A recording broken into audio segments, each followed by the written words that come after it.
been active in the doctrine of discovery is a Unitarian Universalist, or UU. And here, speaking for the UU out from Boston, Massachusetts, is Clyde Grubbs, who's been instrumental in moving the repudiation through that community.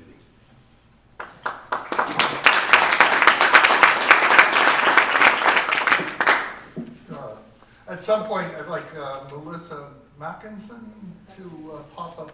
She's from a local congregation. May Memorial? Huh? May Memorial? Schenectady. Schenectady. The local congregation, which is, and that as a congregation has been working on. I'm going to be talking mostly about the denominational level. But first, I would like to talk about we're talking about racism. And I think that why looking at the doctrine of discovery and looking at racism together are very important. Because if one looks at the literature of how Europeans were thinking in the 13th and 14th centuries before the conquest of Africa and before the conquest of the Western Hemisphere, we do not see formulations that are exactly racist, i.e., demonizing people because of color or because of culture. But we do see the demonization of people because they're not Christian. So if we follow the thread, the doctrine of discovery basically structures a situation. So when the religious ancestors of Quakers and Unitarians and Universalists and Congregationalists and Episcopalians in Maine get to these shores, they are thinking of non-Christians as the devil's people. The people, so that a religious understanding of what now Christian theologians will call a theology of religion is important. That is to understand who are people who are not of other religions. So if you have for example, some of the most recent theological formulations say that they have a revelation. It's different, but it's a revelation from God as well. So that's an advance. So to understand how different religions can come to a place where we can talk to each other, we need to recognize that work within churches, not only work that talks directly about legal questions, but work that talks about how those churches are formulating their thinking has a huge impact on how those people go out into the world. So I think this is extraordinarily important work, and thank you for the people who have been doing it before us. I first heard of the doctrine of discovery as an individual from Vin Delord. I mean, that was a long time ago. And at that time, I think my community, the Unitarian Universalists, didn't give a darn. I mean, I would have said that Unitarian Universalists basically find Indians cute, but yesterday's people. So that was the way it was it was nice. And there were special places called reservations where you could go and visit Indian people, but they were not part of the general upfront in our situation. So when getting resolutions on indigenous affairs, which is what the organization that I first helped found within the Unitarian Universalist movement, the Unitarian Universalists on Indigenous Affairs, which was indigenous people who were among the Unitarian Universalists and allies, to educate people who are Unitarian Universalists and to have forums and that kind of thing, all that kind of work. We started that in the 1980s and 1990s. I think that for the most part we experienced what I heard from John, and I heard also from when the people from the Society for Friends were talking. Tom, I think it was. There were so many issues that sometimes you get to the feeling that when you're out on the floor of the General Assembly of the Unitarian Universalists, they would say, well, that's nice about that thing about we're looking at the boarding schools, but there's other issues we're going to take up, landmines, whales, things like that. So the whole way the structuring of issues gets framed within religious denominations, religious communities, is that there's so little time and they're seen as outside of the central business of the association. And then you have to compete with all the other issues, and you don't want to compete with whales. You really don't. So it gets into that kind of experience where you got to go step back and start talking outside of the question where this becomes a issue, where this becomes a cause, and start talking about deep relationship, and that's been work. So I think within the UUA, although I had personally heard about the doctrine of discovery, it hadn't ever got to the point where I thought it was something that I was going to get the Unitarian Universalists to repudiate until around like 2008.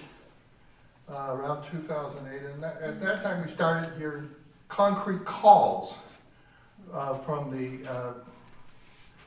indigenous communities, and some of us are part of those indigenous communities, so we're hearing it from our own people. We're talking about it within our religious communities, and experiencing that sense of isolation that one can experience within a largely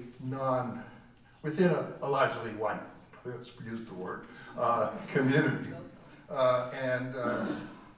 So it was good. It was good. It was good news, and it was empowering to hear the Episcopalians had done a repudiation. And of course, if you understand Unitarian Universalists, you will understand the response was, it's so easy for them because they're highly centralized. We have to go through all of this stuff. 1,000 congregations will have to talk about it first. And if you listen to what John described, it was the same process we went through with local dioceses having conversations and resolutions. How we got to the point of repudiation was, in a sense, I have to think. The way the fates worked at a certain moment. Because we were getting this kind of pushback that there were other issues that had to be taken up, and other questions, and from the ally with power that said, well, it's going to be very hard for us to do that.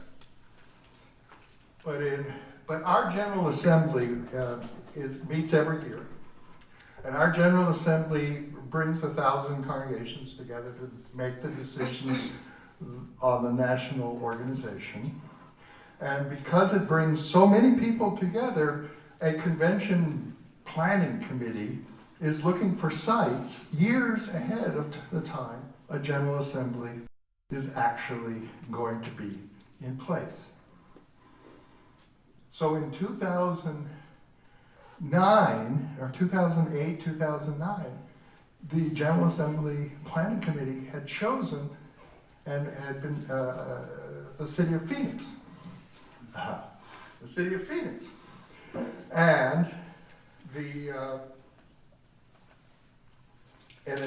we're beginning to have these conversations about having the doctrine of discovery being repudiated, and in 2009, the state legislature of Arizona passes laws restricting, draconian laws restricting immigration, and declaring people will be picked up if that's. So all of a sudden, within the Unitarian Universalist universe, we're going to have this General Assembly in 2012 in Phoenix. People are saying, let's cancel the General Assembly in Phoenix. And so at the 2010 General Assembly, there's actually going to be resolutions and debate on canceling the 2012 General Assembly in Phoenix. And Granola LeDuc is speaking at the General Assembly in 2010. And she brings up, at that moment, the doctrine of discovery while we're debating canceling the General Assembly in Phoenix. So she says this is a key to having a powerful environmental movement in the United States is repudiating the doctrine of discovery. And I don't think I have to explain all of the reasons why a movement around the right of corporations to own land and seize them from indigenous people is connected to the doctrine of discovery. So she lays that out. So we're debating it, and at that moment, the forces in Phoenix, which are made up of indigenous peoples from Mexico and Central America, because they're the immigration community. Those people that come over the border are indigenous peoples, not from the American Indian, but from indigenous peoples from that part of Latin America conquered by Spain. And they're coming up over the border. Many of them don't speak Spanish, by the way.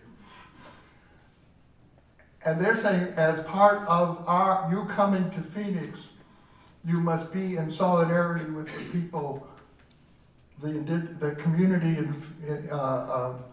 the immigration rights community in Arizona, and you must be in solidarity with us by repudiating the doctrine of discovery. So they're saying to the UUA, come here, repudiate the doctrine of discovery. So now, this creates a whole different conversation within Unitarian Universalism, because now they're saying this doctrine of discovery isn't just about those American Indian communities that we ignore in the United States. They're about Latin America. They're about Africa. So there's a whole different conversation begins within the association at that point. And it just breaks out of the usual barriers. So a resolution is written in response to that by the Board of Trustees, which I was elected to be on for that purpose, is to write a resolution that basically talks about the relationship of the doctrine of discovery to the creation of racism, to the destructive attitudes toward property and creation that are involved in this doctrine. And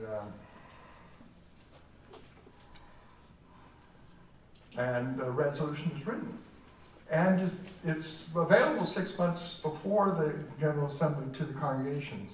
So I think that although there are plenty of Unitarian Universalists who have never heard of it, even though films have been prepared, resolutions are prepared, it's been in the discussions of the Ministers Association, the extraordinary incapacity of people not to hear it still astounds one, but there's certainly been an intense conversation.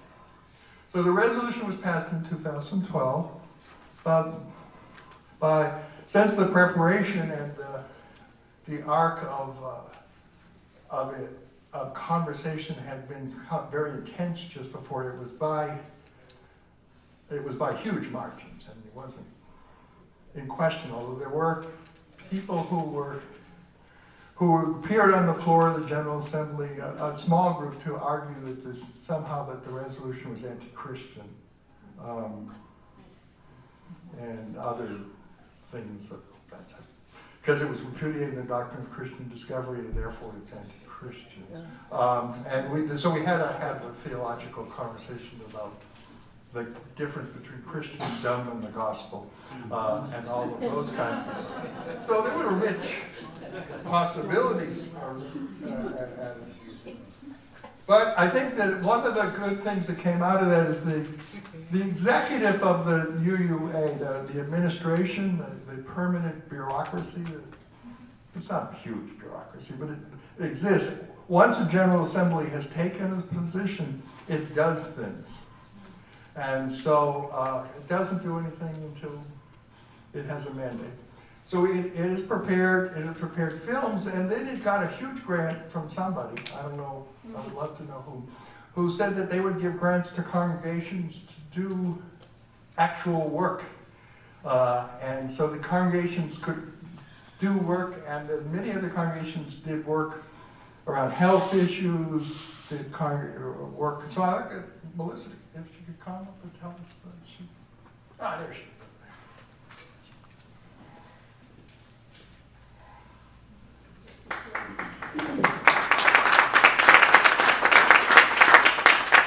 So I did religious education at the Unitarian Universalist Society Schenectady, and after the General Assembly passed the repudiation, it was my call then was to educate the congregation.